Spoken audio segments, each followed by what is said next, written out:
Hey guys, how's it going? It's Denham here, or Denwad, or Denweasel, or whatever name people are, assigning to me this week.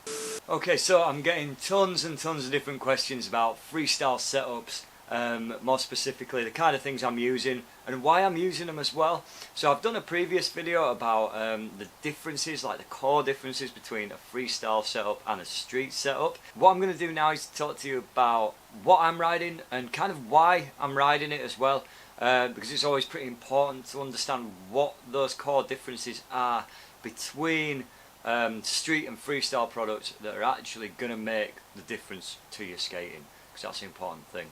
Now, just as a disclaimer, alright, there are other brands out there. You know, you can shop wherever you want if it's for freestyle products, because every freestyle company has an investment in freestyle. You should support them, because at the end of the day, if you're buying from a street company, I mean, it's fine, but they don't have the same investment in freestyle as perhaps a freestyle company would. So like I say, not telling you what to do. This is just for informative purposes. Okay, decks. Let's talk decks. So there's a number of different decks out there now, and it's actually easier to get a freestyle deck than it ever has been, except from at the moment because of COVID destroying all the shipping for everyone around the world. So you generally get two types of freestyle deck. You get a directional one, which is basically it's going to have a flat nose, or one end is going to be different to the other, and you'll have a bi-directional, which is pretty much identical both way around. So of course I'm riding my own pro model on Moonshine skateboards. This one was actually modelled on the old Mullen chessboard, okay? But it has been updated a bit to make it a more appropriate modern freestyle shape. What you find with some of these reissued decks is they are alright, but you know, they're not really designed for freestyling here and now. So what's different about this deck? Well, first of all, you've got a good squared tail. Now you'll see that on a lot of freestyle decks. Now the reason for that is kind of twofold really. So that good flat squared off tail is going to help me with different pogo tricks, and it's also going to help me get a much better grip on my 50/50s or truck stands, as you might have heard them called. So it keeps things much more stable in there. Now, as well as that, a good squared off tail actually is really good for impossibles too. So this helps me get a real good scoop on those. I don't do them very often, but when I do, they feel better on this deck than they have done on any other I've rode. So that's what your square tail is for. Okay? So flipping it over to the other end, you can see that the nose is much more rounded here. Okay?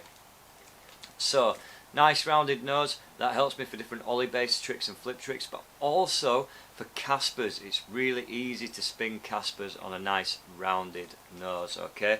And also the kick is pretty minimal, alright? I've got a little bit more on the tail, but on the nose it's fairly minimal. Again, a nice flatter nose helps for Casper spins and things like that too. I wanted to go for a double kick with mine. That means I've got a bit of pop on either end. You'll see a lot of freestyle boards are completely flat on the nose. That's absolutely fine, but for me, I like to have a bit of pop on both ends. Concave, I don't know if you can see that, it's super mild, okay?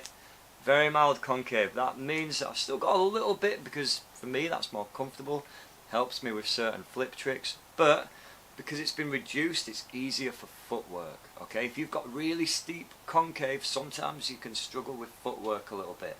Flatter deck can help counteract that a little bit. Also, I quite like the graphic. That was done by Dave Seymour. You can't quite see that because of the light in here. Oh yeah, there we go. A lot of people ask me what my pro model graphic is. It is a weasel tearing apart another weasel with a load of skulls around it. It's not a heart. Everyone seems to think it's a heart. It's not a heart. Hearts are for hippies and people with feelings. I'm neither. So it's a weasel. So I'm riding, of course, the Paris 108s. These, to me, are a really good truck for freestyle. Really good solid construction, so they kind of beat, in my opinion, things like the one thing that's really important to note about these is that they're quite tall. I don't know if you can kind of see that, but they are a pretty tall truck. Now what difference does that make? They're a bit higher, so you get a bit more clearance for your manuals or your wheelie tricks, but also this base plate here, there's a good bit of room on there, alright? What that means is that for truck stand tricks, so 50-50s, pogos, anything like that, these lock in really nice. You've got tons of space for your feet. I genuinely feel like they've made a lot of my 50-50 tricks a lot easier. Now these are actually available in 3 separate sizes as well, so you can get them for like a street board or a bigger setup.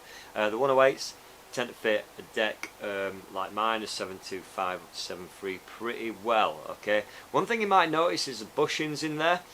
As always, it's probably a good idea to change over the stock bushings. They're just not always hard enough for freestyle. Generally you do want to have a bit of a tighter truck for freestyle anyway.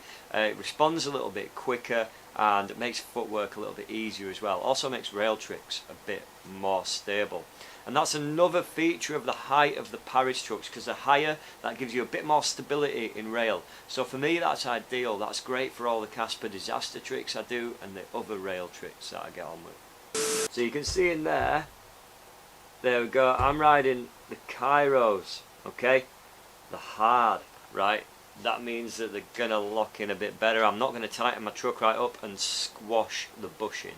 Okay, so that's the only real change you'll have to make to the Paris trucks. In my opinion, they're one of the better ones for freestyle that's recently come onto the market. They certainly knock the spots off some other brands in terms of construction. They've unwittingly made a really good freestyle truck. So thank you, Paris, and thanks for your support. Okay, wheels, another highly contentious issue. Wheels for freestyle are a little bit different to generally. They are a little bit wider, but also a key thing is that they are offset. What do we mean by offset? All that means is that the wheel itself comes out and covers the axle nut. So you should be able to see that on my setup here. So you can see here that the axle nut is sitting inside the wheel. There's nothing showing when my board's side on. That means that when I'm in rail, I'm resting on the wheel and the rail of the board rather than the axle nut, so that then you don't have to mess around trying to grind the axle nuts off when you've bashed them into the floor over and over again. So wheels, I'm riding the Seismic Focus wheels. Again, Seismic is another company I ride for, so I'm likely to be biased. However, I have tried a lot of different freestyle wheels. What are the key differences then with Seismic and other brands? So Seismic, the urethane is of a top quality. It's going to last you a long time. I skate on pretty tough asphalt a lot of the time, and that tends to hammer wheels down in no time at all. The Seismic wheels have lasted me a lot longer. I'm getting a good couple of months of usage out of these. Also, in terms of the shape, when we look on the side of the wheel here, now we're thinking about Coco wheelies here. Now these have got a really good surface just running along the outer edge, which is going to lock into Coco wheelies really nicely. Alright, a lot of other wheels are a little bit narrow on the outer edge. The Seismic ones have got that little bit more space, so you find that when you're locking up into Coco wheelies it'll stick quite nicely. Of course, these are quite a deep offset as well. Again, that's going to make things like rail tricks, rail whips, things like that a lot easier. Now, one issue that people did have with Seismic a little while ago was the cores inside. The cores were cracking if you were landing in rail quite a lot and quite hard. They have updated that. They've made it a lot more solid. I've not had any of those issues yet. Skid plates.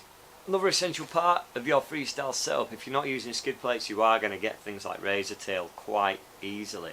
Particularly when you're starting out and you're getting used to spacewalks and stuff, your skid plates are going to wear down quite fast. Alright, so we want to make sure that we've got something in place that's going to stop that. In terms of skids, again, there's not a huge amount out there on the market really. I'm using the Seismic ones just because I ride their wheels. It makes sense for me to use that. A couple of features about the Seismic ones that are pretty good. Mine are a little bit battered now, but you can see here that we've got a really nice ergonomic edge there. That helps for finger flips, gives you that little bit of extra grip. They do sit at quite a low profile as well in terms of whereabouts they are on the board itself. They last a long time. They don't get the same kind of furring up as some of the others do. But in terms of these skids, you'll see some made out of recycled decks and all sorts, so there's quite a lot of different things that you can do with them.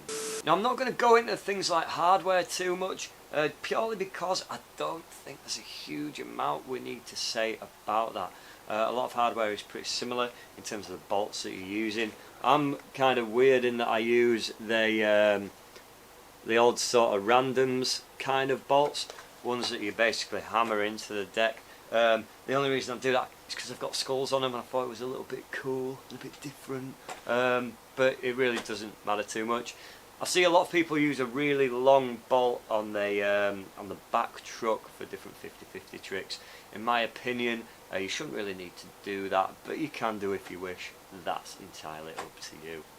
Bearings, right, the bearings that I'm using are the Synopsis bearings. I've actually done a bit of a review on those earlier down the channel, or a little while ago, whatever.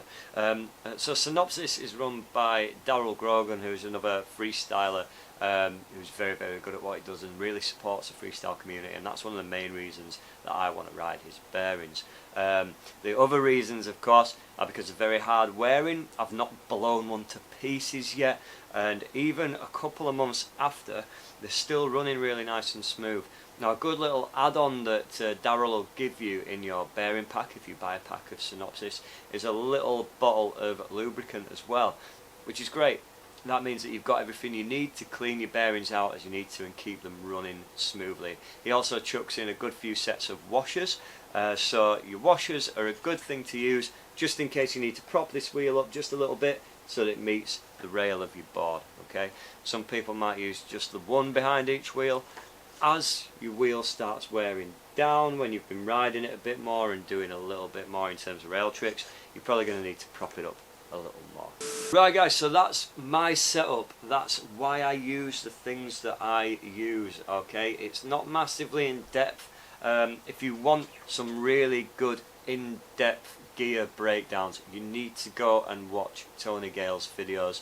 He does some really detailed breakdowns of equipment and kind of why things work as they do. So head to Freestyle Trick Tips, go check it out, and drop Tony a like or a subscribe, because he really knows the inner workings of equipment. He really spends a lot of time researching it, so that'd be really useful to you. Remember, as always, there's other freestyle brands out there. As long as you're supporting a freestyle brand, that's rad. We need to support these guys because they've got an investment in what we do, right? So the more that we give back to them, the more that they can keep supporting us. So we really need to support freestyle companies. Rad. Cheers for watching, guys. I hope this has been somewhat useful to you and kind of helps you understand a few of the differences around the freestyle setup and why we use the gear that we do. Awesome. Give me a shout if you've got any questions. I'm here to help you out as much as I can do, realistically. Keep shredding, keep supporting freestyle. We'll see you for a video real soon. Cheers, guys. Bye bye.